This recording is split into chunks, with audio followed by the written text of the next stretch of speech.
Okay. So, determine the standard form. Maingal ka, Emi. Wait lang, kasi yung kapatid ko makulit. By the way, siya yung tinuturuan ko ngayon. Okay. Determine the standard form of equation of the circle given its center and radius. So, we are in the center first. We have 4 conic sections. These are circle, parabola, ellipse, and the hyperbola. So, we will start at circle. Okay, these are the equation of a circle. This is the standard form of equation of a circle whose the center is at the origin with the radius r. So, kapag ang iyong center is at the origin of the Cartesian plane or coordinate plane, just like this one. Okay, nandito, ito yung origin natin, right? Ngayon, therefore, kung ang center mo ay nasa 0, 0, ang gagamitin mong standard form is this one. Magda-direct ka na dito. But, the standard form of equation is this one. Pero, kahit hindi ka na mag-start dito sa equation na to, pwede mo na gamitin tong x squared plus y squared is equal to r squared in finding this one kapag given yung center na 0, 0. Pero, paano kung ang center mo ay, wait lang, paano kung ang center mo ay may 1, 2, ganun, 3, 4, and so on. Hindi na siya 0, 0. Hindi na yung value ng ating x is 0 at y is 0. So, ang gagamitin mong equation is this one. Pero, pwede mo na din itong gamitin in 0, 0. Babalik ka lang din sa equation na ganito. Kaya, yung x squared plus y squared is equal to r squared ay shortcut na in finding the equation given the circle center 0, 0 at radius na 5. Okay? Kapag ang center natin is h and k, ano yung h and k? Yung h is the value of x and this is our y. X coordinate and this one is y coordinate. Kapag hindi na yan 0, 0, ang gagamitin mo na standard form is this one. Okay?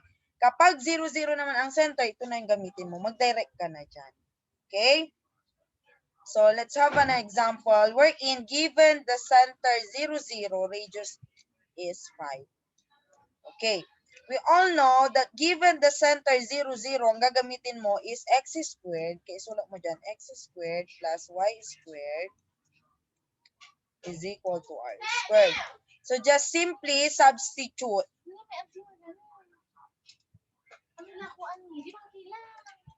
Naingal ka, record la. Una. So, paano na ba yan? Okay? So, x squared plus y squared is equal to r squared. So, substitute mo lang yan. We all know na yung 0, 0 natin is our h and k. Tama?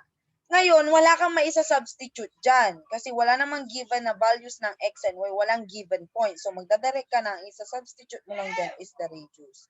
X squared, y squared is equal to 5 squared.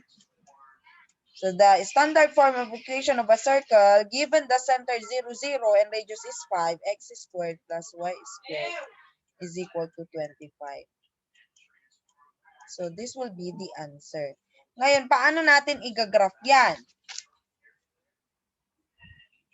Madali lang. Ang i-graph mo lang dyan is the radius kasi wala namang given point. So, what will be the radius? We all know that the center is 0, 0. Akin ang kalis! Malas na ay, record kami labuhan. Okay, we all know that the center is 0, 0. So, therefore, nandito yung isang point. And then, the radius will be 5. We all know that the circle has a equal distance points. This one is the diameter, equal dyan. And this is what we call the radius. From the central point to the points. We all know that the circle has an infinite points. Okay? So, therefore, paano natin ipo-point ang radius na 5? Anywhere. Pwede dito, nandito yung radius natin. Ang radius natin is 5. So, this will be the circle. Okay?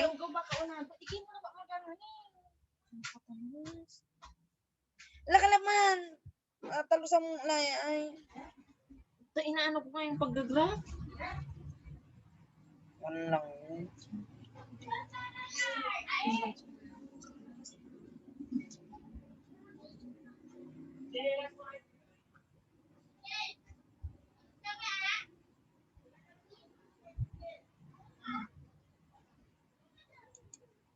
Okay, paano naman kung ang gagamitin natin is this one? Parehas lang din ang makukuha natin. Okay, let's try to substitute.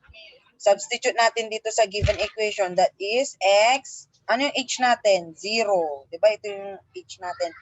Class, tandaan nyo na si h is our value of x and our k is the value of y coordinate. Okay?